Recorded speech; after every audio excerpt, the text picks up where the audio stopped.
கோவில்களில் பாதிக்கும் மேற்பட்ட கோவில்கள் தமிழ்நாட்டில் தான் 48. அரசன் அன்று கொள்வான், தெய்வம் நின்று கொள்ளும். தெய்வத்துக்கு பயந்தாங்க. அதனால தான் திருவனந்தபுரத்தில் பத்மநாபசாமி கோயிலில் பார்த்தீங்கன்னா இன்னொரு பக்கம் 5 லட்சம் ஏக்கர், 5 லட்சத்துக்கு ப்ளஸ் ஏக்கர் நிலங்கள் கோயிலுக்கு சொந்தமாக. அவ்வளவு சொத்துக்களும் இன்னைக்கு எங்கே போச்சு? இந்த திராவிட ஆட்சி தமிழ்நாட்டில் என்றைக்கு வந்ததோ அன்றையிலிருந்து கோயில்கள் முழுக்க முழுக்க கொள்ளையர்களுடைய, இங்கிலாந்துல இருக்கட்டும் எல்லா நாடுகளிலும் வித்தாங்க. அதுக்குன்னே மிகப்பெரிய கொள்ளையர்கள், மிக மிக பெரிய மாஃபியாக்கள். அதே மாதிரி தான் காணாமல் போன சிலைகள் ஆவணப்படுத்தப்படவில்லை, பொன்மாணிக்கவில்லை.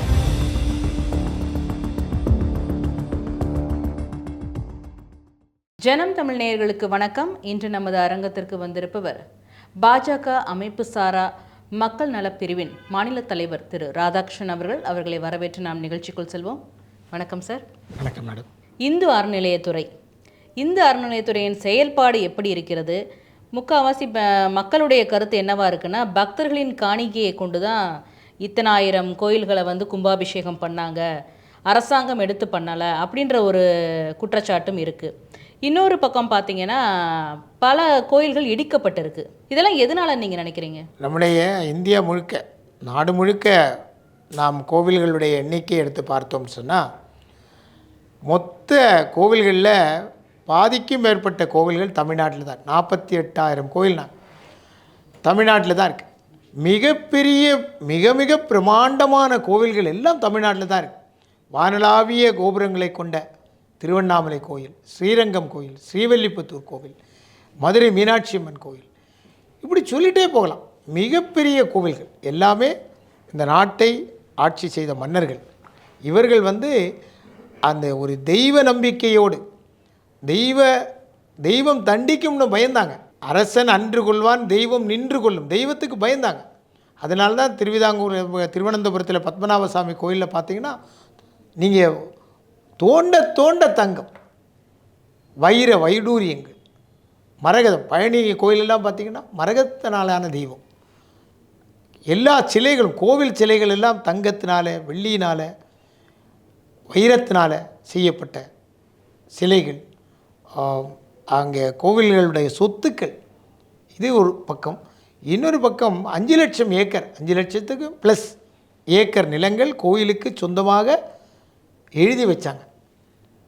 அதாவது தர்ம காரியங்களுக்காக, கோயில் பூஜைகள் சரியாக நடக்கணும், கோயிலில் வேலை செய்கிறவர்களுக்கு அவர்கள் பராமரிக்கப்பட வேண்டும், கோவிலில் நிறைய காரியங்கள், தர்ம காரியங்கள் நடைபெற வேண்டும், பசுக்கள் பாதுகாக்கப்பட வேண்டும், பூஜை செய்யக்கூடிய பிராமணர்கள் அல்லது குருக்கள் யாராக இருந்தாலும் சரி, கோயிலுக்கு தொண்டு செய்யக்கூடியவர்கள் நன்றாக இருக்க வேண்டும் அப்படின்னு சொல்லி தான் கோயிலை பார்த்திங்கன்னா அது வெறும் ஒரு வழிபாட்டு ஸ்தலம் மட்டும் அல்ல, அது ஒரு சோஷியல் சர்வீஸ் பண்ணக்கூடிய இடம். அன்னதானம் நடந்துகிட்டே இருக்கும், பசுக்களை பாதுகாத்துட்டு இருப்பாங்க.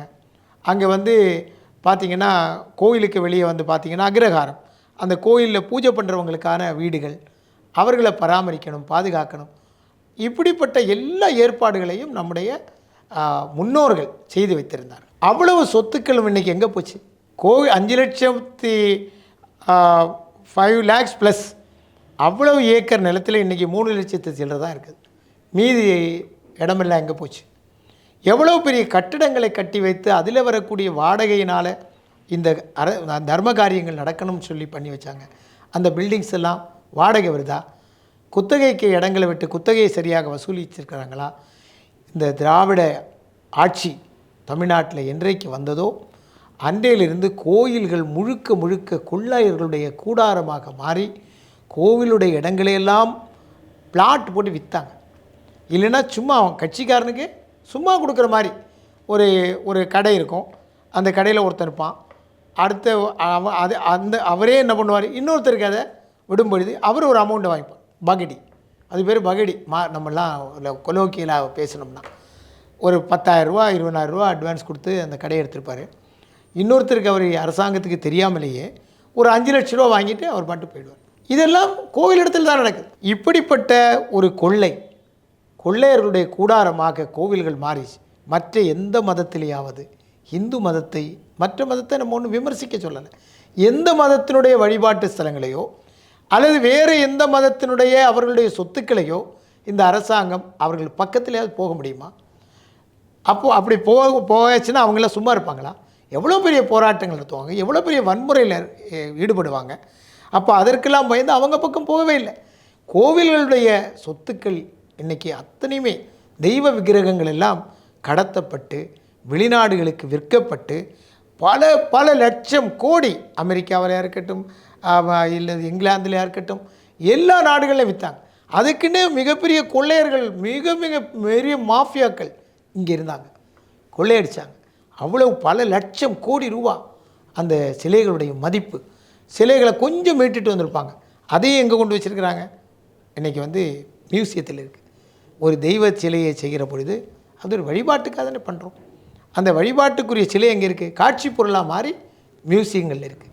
இது யார் ஏற்றுக்க முடியும்? இப்படிப்பட்ட ஒரு அறமற்ற ஆட்சி திராவிட முன்னேற்ற கழகத்தினுடைய ஆட்சியாக இருந்து கொண்டிருக்கக்கூடிய காரணத்தினால இந்த கோவில்கள், இப்போ திருவண்ணாமலை கோயில் நீங்கள் இப்போ தான் பார்த்தணும், தீப திருவிழா நடக்கும். இந்த தீப திருவிழா நடக்கும் பொழுது அங்கே எத்தனை பேர்? 40 லட்சம் 50 லட்சம் மக்கள் கூடினாங்க திருவண்ணாமலையில். அப்போ அங்கே வரக்கூடிய பக்தர்கள் சாமியை தரிசனம் பண்ணி தான் வராங்க. கையில் 10 ரூபாய்க்கு பேக்கெட்டில் இல்லாமல் கூட ஒரு 40 கிலோமீட்டர் 50 கிலோமீட்டர் ட்ராவல் பண்ணி வர பக்தர்கள்லாம் இருக்கிறாங்க. அந்த பக்தன் கூட பணம் கொடுத்து டிக்கெட் வாங்கினதா கோயிலுக்குள்ளே போய் சாமியை தரிசனம் பண்ண முடியும்னு சொல்லக்கூடிய ஒரு கட்டுப்பாடை யார் விதித்தாங்க? இந்த கட்டுப்பாடை விதித்தவர்கள் யார்? அறநிலையத்துறை. அதனால தான் இந்த அறநிலையத்துறை தேவையில்லைன்னு சொல்கிறோம். நம்ம ஒரு குடும்பம் தீப தரிசனத்துக்காக வந்தாங்கன்னா திருவண்ணாமலையில் ஒரு நாள் தங்கணும்னா 40,000 ரூபா ஒரு ரூம் வாடகை, 40,000 ரூபா. அப்போ இதை தட்டி கேட்க வேண்டியவங்க யார்? அரசாங்கம், முனிசிபாலிட்டி. கேட்கவே இல்லை. ஆந்திராவிலேருந்தெல்லாம் வரவங்கள்ட்ட 80,000 கூட வசூல் பண்ணாங்க. கேட்டால் எங்களுக்கு இந்த ஒரு நாள் தான் சம்பாதிக்க முடியும், தீபத்துக்கு 10 நாள் தான் சம்பாதிக்க முடியும், நாங்கள் சம்பாதிக்கிறோம்.